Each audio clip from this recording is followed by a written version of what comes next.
Hello there, welcome to the Saroy channel, wherever you are in the world, and so much love to each and every one of you. I do hope you're doing great. I'm doing fabulous, thank you very much, and I hope you're ready to embrace a lovely new week because we're on Tuesday now, are we not? So I hope you're going to enjoy this story as much as I do, because I love a very good story, and this is an excellent story.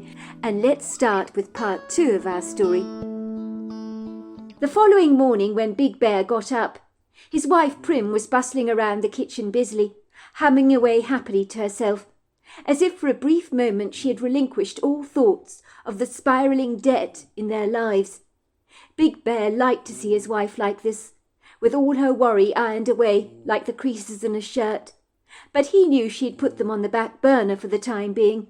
Their sumptuously cosy kitchen smelt deliciously of cooked bananas and caramel, so Big Bear knew at once that his wife Prim was making Violet's banana cake recipe, which the old woman had given her, a favourite with her husband Ben.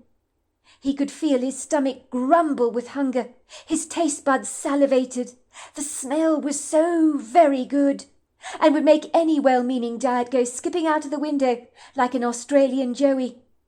The good news is that Big Bear might have been a big man, but he was not remotely overweight. So eating a plethora of banana bread were much-needed calories as far as he was concerned. A man could never be too sweet, and he was no exception to that rule. "It smells incredible in here," said Big Bear. "I can smell the caramel. I hope you're not just making banana bread for Ben Lorrington. I hope you've considered me as well." "As if I'd forget about you, Big Bear. I'd never live it down, would I?" said Prim, giving her husband a mischievous wink. She was staring out of the kitchen window at the glorious views of the countryside. The sun was dancing lazily through the windows, and Heathcliff, their black Labrador, had stolen for himself a soft puddle of sunlight on the kitchen floor, and was languidly basking in it, snoring contentedly, as if lost in the throes of a pleasing dream. Smudge was licking himself happily on the kitchen table, looking satisfied and content. It was hard to believe that the previous afternoon had been locked under a gloomy, dark malaise, that had been inauspiciously overcast, threatening a brooding storm that never came. It would seem the upbeat, dramatic shift in the weather had lightened everybody's mood. There was nothing like a bit of sunshine to remove some of those dark, depressing clouds of despair that had hung around Big Bear and Prim for far too long, like a heavy overcoat that neither of them could wear very easily. It was later in the morning that Prim and Big Bear drove down Ben Lorrington's long sweeping earthen driveway, prettily bespeckled with fallen leaves from the previous fall. They passed an orchard of apple trees on the left-hand side, which was Ben's pride and joy. He had lovingly nurtured that orchard from when the trees were just saplings, and now the orchard produced astoundingly good apples that would mysteriously disappear from the trees, even on the higher branches that were beyond the reaches of the deer. And the enigmatic, curious disappearance of all the apples was something that had confounded Ben Lorrington over the years, as he pondered who was responsible for indiscriminately pinching all his apples. There was a woodgrove of spindly evergreen trees on the right-hand side that looked like tall, lanky teenagers that had not filled out yet. In the furthest distance you could see a purple bruised smudge of the mountains, and straddled beneath their indistinct definitions were the billowing contours of a hilly valley that was stunningly bespeckled with pretty pink and yellow alpine flowers, and looked as spectacular as a scene from The Sound of Music, when Maria von Trapp dances down the mountains, singing in her beautiful soprano voice that the hills are alive with the sound of music. Prim thought that the footage of the movie could have easily been filmed here. The old stone and wooden farmhouse was not as old as the Painted Lady, but it was old enough. It certainly looked as if it weathered a few storms in its life, without, of course, acquiring the misfortunes of wrinkles or grey hair that afflict us all. It boasted large windows and a couple of slightly crooked chimneys, and a very cosy-looking wraparound porch that generously hugged the entire house. This humble abode stood there complacently under the morning sun, obliviously unaware and insouciant that it would likely soon be shedding its old long-time residence, like a couple of old autumn coats, and welcoming in a new family into its bowels.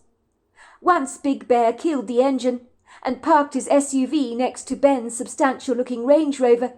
The front door of Ben's house opened, and Ben's old sheepdog Willis, who was deaf in both ears, but highly alert, came bounding out of the house next to his owner. Prim, who had not seen Ben Lorrington in quite a while, was visibly quite shocked and almost disturbed to see the alarming transformation in Ben's appearance. He seemed so small and shrunken, compared to how she'd remembered him, as if he'd somehow lost over a foot in height, unless of course she'd suddenly got taller herself. The old man smiled at them warmly through his kind blue eyes, feathered by many crinkling laughter lines. He looked tired and worn out, as if the death of his wife had knocked him for six like a monsoon wind that he hadn't seen coming. "This is a surprise," he said, giving Prim a warm smile. "Long time no see, Prim. It's been quite a while. How are you doing, my friend?" Prim ran unabashedly into the old man's arms, giving him a huge hug, tears filling her eyes. "More to the point, Ben, how are you doing? I'm so sorry about everything. I don't know what to say. I heard that Violet died the other day. She was such a lovely lady. I'm so sorry for your loss. It's devastating." "She was a fine woman, wasn't she?" said Ben. "But we were not getting any younger, were we? One of us had to go first. I always assumed it would be me. The cancer was not kind. It had metastasized, or whatever you call it. But at least she's out of her pain, and for that I am an incredibly grateful man. Please do come in. Have a coffee with me, won't you? I could do with a good company, and it will be a nice change from doing all this dreadful packing. Let me tell you, moving away is not for the faint-hearted. It drains the life out of you. It's an exhausting business. I'm going to be very sad to see the back of this old place. So many memories, you know. Very good memories. Me and Violet, we've lived in this house for, let me see," he said, pausing for a brief moment to do the math in his head. "Well, it must be 45 years. "That is a long time, Ben," said Prim sympathetically. "I remember coming over here as a little girl, climbing the trees on your property, helping Violet pick apples from the orchard to make her world-famous apple pies. And I remember your apples were forever being pinched by a mysterious source of some kind." Ben scratched his head reflectively. "Never did get to the bottom of that mystery. I even went and purchased one of those game cameras, you know. Cost me $200 it did for one of those things. The culprit, whoever he or she was far too clever and sneaky, kept turning the camera in another direction."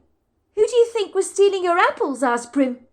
"I think the culprit is Beth Sandler," said Ben. "I've believed that for a very long time. Violet was always chastising me, putting me in my place for jumping to conclusions. But Beth Sandler is an incredibly sheepish woman. Never managed to maintain eye contact with me when I talk to her. That woman takes a bicycle ride past our property as regular as clockwork. She's got one of those bicycles with a large basket attached to the front. I remember talking about the mystery of my apples vanishing from my trees, and she told me it was a dreadful business, but her face reddened, and I am sure she's behind the pinching. I gather she makes a mean apple pie. No prizes for guessing where the apples come from." "Still," said Prim, "do you really think she'd steal your apples? You can buy apples at the store for a good price. You don't have to steal somebody else's." "That may be true, but my apples, Prim, are one of the kind. I don't wish to be conceited or immodest, but you won't find a store-bought apple to compare with mine. Now, why don't the two of you please come in? What kind of a dreadful host am I, leaving you standing in the doorway like this? Violet would be absolutely appalled with my manners. I'm afraid you'll have to mind the boxes. They're littered all over the house, It's a pigsty in here, I'm afraid. Mountains of stuff piling up everywhere. I feel completely consumed by it all. Who knew I had so many things? Half my stuff is completely useless. It'll need to be thrown away. I have to be ruthless. I can't afford to be sentimental. I'll have to purge out many of my possessions. But as strange as it may sound, it's oddly liberating, like a deep cleanse of sorts. Let's not kid. I'm not going to need very much at the retirement home, am I? It's funny, you know, how much stuff we accumulate over the years, only to let it go when we're older. And when you look back at your life, you realize you never needed so many material things as you thought you did. I wonder how much of it was for actual show. These days youngsters love all the fancy cars, the grand houses, the smart clothes, don't they? But when you get to my age, you ask yourself what it's all about. You realize, as I have done, that the only thing that really matters is the people that you've loved along your journey in life, your animals, and then, of course, they're your memories.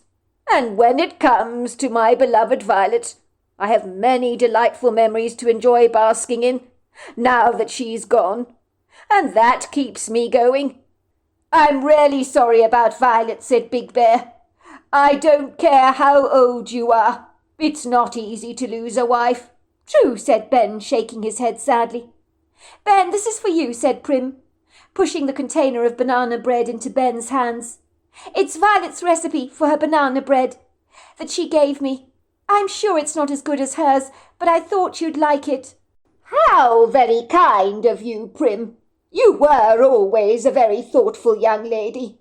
Nothing beats a good piece of banana bread, and Violet's banana bread was always exceptionally good. She'll be so delighted to think that you've been using her recipe. I hope you're going to join me for a piece with the coffee we're about to enjoy. I've got one of those fancy coffee machines that Violet insisted I bought. I've never regretted it. I can give you the works, frothy milk, you name it. Sounds great, said Prim. We'll join you for coffee and cake, as long as you don't ask me to play any chess with you, Ben. The old man chuckled, raising a questionable eyebrow.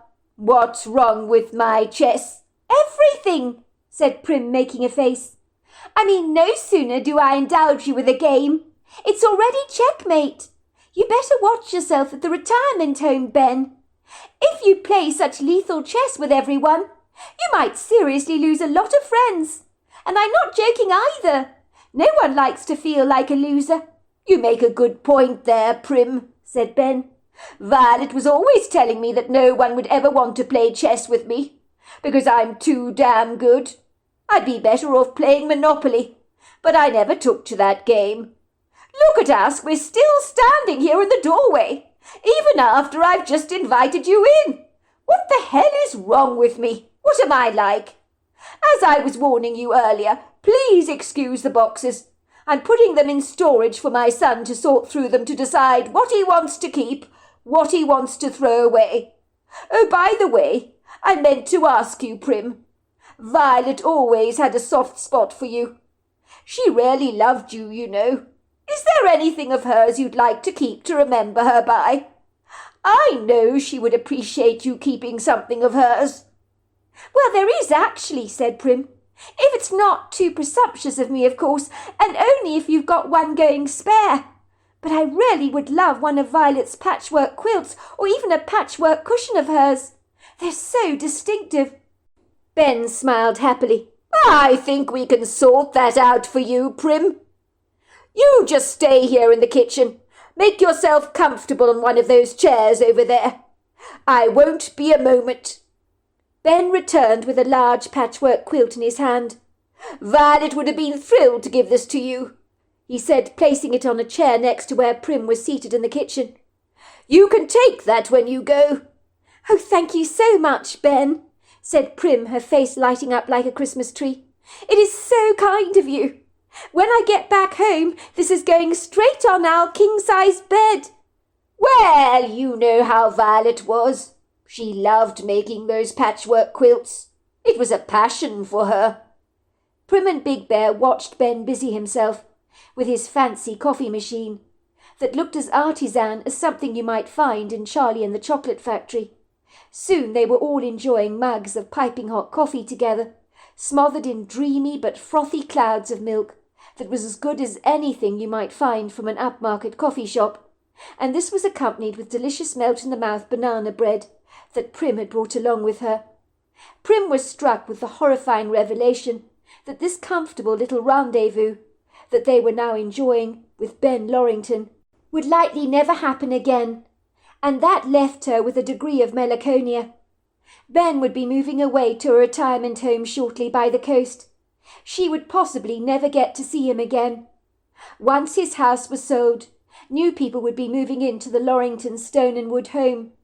Prim did not like this idea at all. Prim still owned an old teddy bear from when she was a little girl, that most would have thrown away a very long time ago, but Prim loved that old manky teddy bear. Ostensibly the teddy bear's head was almost falling off its torso, but that did not matter. It remained stoically parked on her king-size bed, as a beloved member of her family, that even Smudge regarded with a degree of suspicion. "So, tell me, how have you been, Prim?" asked Ben obsequiously, giving Prim a concerned look.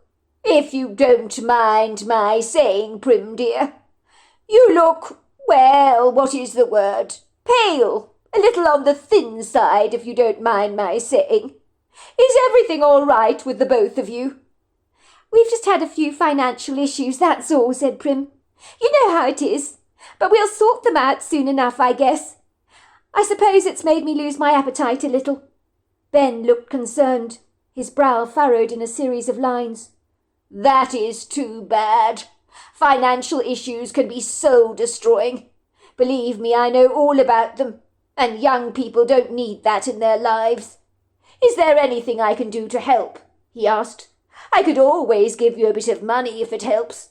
"Oh, absolutely not, Ben," said Prim, flushing, as red as a field of poppies. The last thing she wanted was Ben Lorrington feeling sorry for them. She didn't know why she'd even mentioned their financial problems to the old man. But the words had tumbled out of her mouth so fast before she had time to rein them in. Growing up, her parents had taught her that there are 3 things you never talk about to other folk. 1 is politics, 2 is religion, and 3 is money.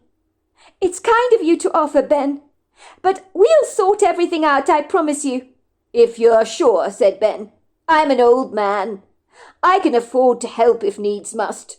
What are neighbours for if we can't lend a helping hand to each other from time to time? I know things have changed exponentially in our world, but believe me, in the old days people always helped each other out, more than they do now. I mean, in the good old days when me and Violet were sick, your great-uncle Walter would be over like a shot, bringing over his pot of chicken soup with matzo balls, and we'd feel so much better. When your Uncle Walter was sick, my wife did exactly the same thing for him. Once he had very bad laryngitis, you know. So bad, in fact, that Violet practically moved into the Painted Lady to nurse him back to good health. That's what neighbours do." "You're a good man, Ben, but we don't want to afflict you with our troubles. You've been through enough already, especially after losing your wife. So have you got any interested parties eager to buy this place?" "This house is already sold," said Ben. "The people will be moving in next month. Things are moving a little too fast for my liking. But the ambitiously efficient estate agent I recruited, well, she's ravenously hungry for her commission check, I suspect. She put this place on the market so incredibly fast, and the next day I had an offer." "You've sold the place already?" asked Prim. "That's incredible! But I can't say I'm actually surprised. Your land's an absolute treasure, and those views of the mountains, they're to die for. Who is the mystery buyer? As long as they're not axe murderers and relatively decent human beings, I guess they'll be all right with us." "From what the estate agent told me, I believe an architect is buying the property. I have no idea what he intends to do with this place. I know he's totally in love with the apple orchard, and wants to build stables and outbuildings on the property. But I think he liked the house, so I hope he will keep it as is. But you never know with these creative types, do you? But I'm quite sure he will make changes, and will likely want to update the property, bringing it kicking and screaming back into the 21st century. Prim made a face.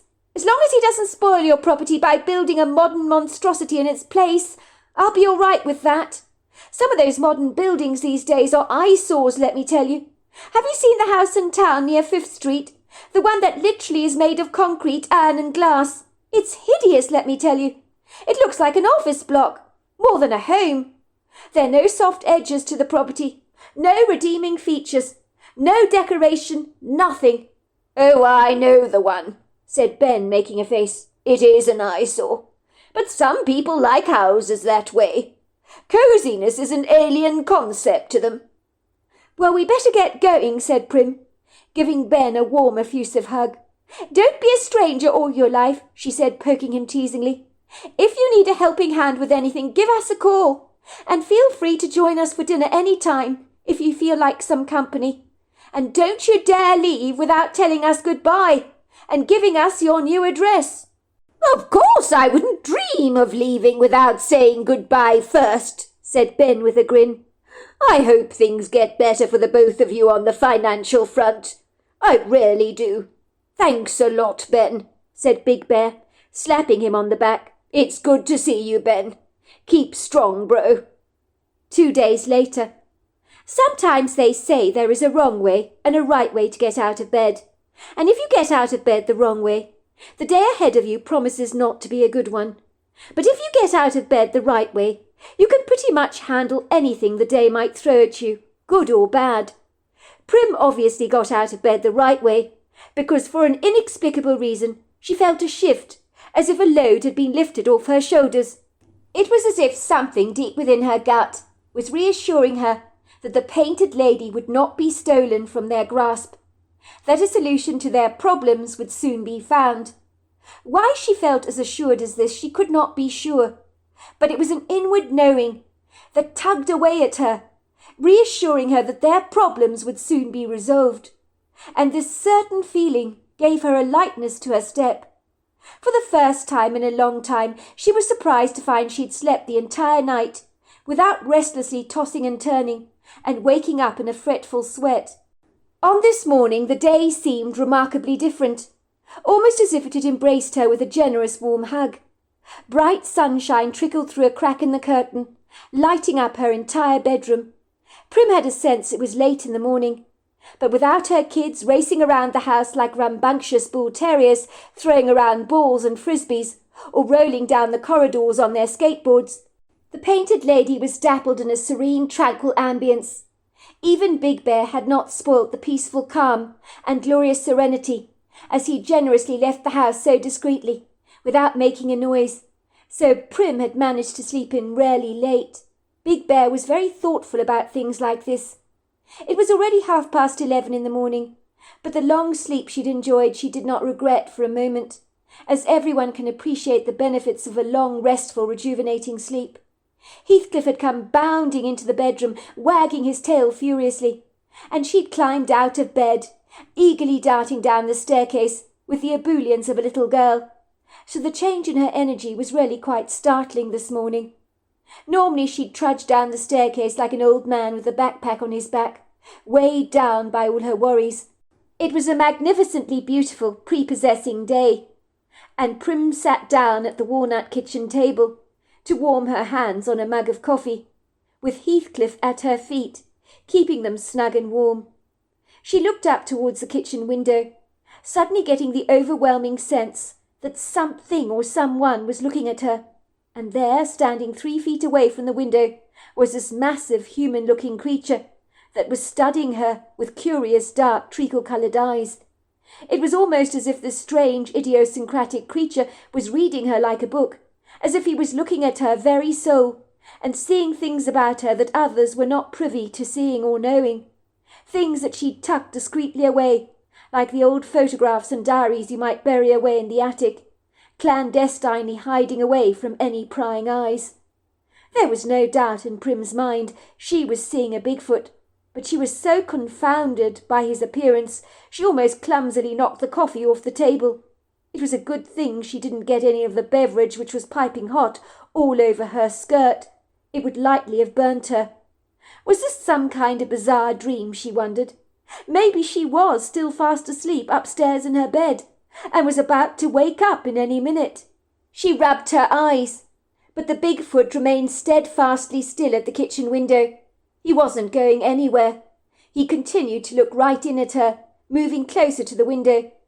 His large fat nose was now squashed against the glass pane, and an enormous hand with fingers the size of sausages pressed against the pane, smudging them with the indentation lines from his palm. This couldn't be happening, surely not. The Bigfoot must have been easily 8 foot tall, possibly more, she couldn't be sure. He was so large, with ponderous shoulders and a huge upper torso that would be the envy of any bodybuilder. But the humanness of the creature's face astounded her. He had deep-set hooded eyes, a prominent, deeply furrowed forehead, high cheekbones, and a flat aquatic-looking nose with big nostrils. Prim did not scream, because nothing came out of her mouth, even though it did drop open. Prim's heart was flapping like a terrified pigeon, and the area above her lip broke out into a sweat. She could feel her entire body tremble like a glass on a sideboard. What was happening? It was so bizarre, so extraordinary, that it took her completely off guard. And when you're not prepared for something outlandish to happen to you, sometimes you fail to even react, because the experience seems so surreal, so dreamlike, so illusory, that even after the experience you wonder if it happened at all, and very often you will persuade yourself that it did not. Prim's eyes widened, especially when the Bigfoot began to tap the window pane to get her attention. Did he not realize that he had her entire undivided attention, as if everything in the background had just melted away like chocolate, and it was just Prim and the Bigfoot together, caught up in this bubble? In a trice, although for Prim it felt a lot longer than that, the most extraordinary thing happened. She heard the words in her head. "It'll be all right. Your energy is wasted on worrying. Leave it be. It does not serve you." The Bigfoot's dark treacle-coloured eyes locked into hers. She felt a reassuring electric warmth shoot through her body, unlike anything she'd experienced before.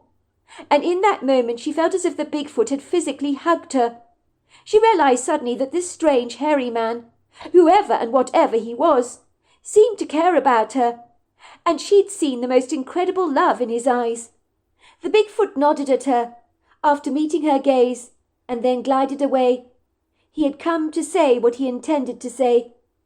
Prim ran over to the window, and could see the large, powerful creature gliding through the trees, swinging his arms as he ran. She found herself shaking like the furniture after the aftershocks of a mild earthquake. "A Bigfoot?" she said to herself over and over again. "Did that just happen? Was I dreaming? I saw a Bigfoot, and I know it spoke to me in my head. That was not my imagination. It said everything would be all right." Prim had a profound sense that the Bigfoot's fortuitous presence at her window had not been a chance encounter or a random occurrence. It was as if the Bigfoot had purposely reached out to her from beyond the boundaries of both man and beast, to magically reassure her that all would be well. How did the Bigfoot know all about her, about the turmoil she was currently experiencing? And why had Heathcliff, her dog, not so much as even barked when the Bigfoot had approached the window? She glanced down at him briefly, discovering he was fast asleep, lying contentedly at her feet, obliviously unaware of what had just transpired. Normally Heathcliff was as sharp as a hawk. Nothing missed his beady, discerning dark eyes. He also had a remarkable sense of smell. "Did that just happen?" asked Prim, pinching herself. "Did that really happen?" If Prim thought the day had got off to a weird start, things were about to get significantly weirder. Her cell phone began to ring. She noticed the caller ID was from an unknown caller. Prim frowned. She loathed calls from unidentified callers, now more than ever before. You never knew who was at the other end of the line. Usually Prim avoided these calls like the plague and refused to answer. It was likely a call made from someone thousands of miles away, even in India, trying to sell her insurance cover, or someone chasing her for one of the unpaid medical bills. but for some reason, a tiny voice in her head was telling her to answer this call. "Hello," said Prim gingerly. She knew that if there was a teensy-weensy chance this was someone chasing a bill, she'd disconnect the call at once. "Hello. Can I please speak to Primrose Clayson?" "Speaking," she said coyly, wondering who knew her full name was Primrose. Everyone called her Prim, unless of course this was an official call, like she suspected it was. "If you're trying to sell me something," Prim barked down the line. "I'm not interested. I'm sorry, but I'm not." There was an uncomfortable, awkward pause at the end of the phone, and Prim was about to disconnect the call when the male voice said, "You live at the Painted Lady. Am I right?" "Who is this?" asked Prim suddenly, getting rather nervous, wondering if she was speaking to a debt collector. But she didn't like the fact that this unknown caller knew whereabouts she lived. It gave her an uneasy feeling in her gut. "I'm phoning you, Miss Clayson. Or is it Mrs. Clayson? Because I have a financial proposition for you.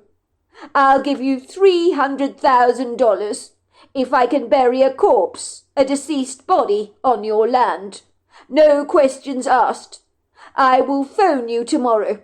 If you don't answer your call at 11 a.m. on the dot, I will know you're not interested in the transaction. If you are interested, you will answer and will say, 'Yes, I am on board,' and I will let you know how we will proceed from here. The money will be given to you in cash notes and will be left on your premises after the deal is done. So this is a cash-in-hand transaction, and a handsome amount of money it is too." "Excuse me, who am I speaking to?" asked Prim. But regretfully, before she could get any valuable information from the caller, who was not terribly forthcoming, the call was cut off, and Prim was left thinking, "God, did that happen?" But all she could think about was the prospect of acquiring $300,000 in cash. That would certainly help to get her precious family out of the pickle they were currently embroiled in. So there we are. That's the end of part 2 of our story. I told you it was getting interesting. So I look forward to you joining me on part 3 tomorrow. Until next time, goodbye and good night.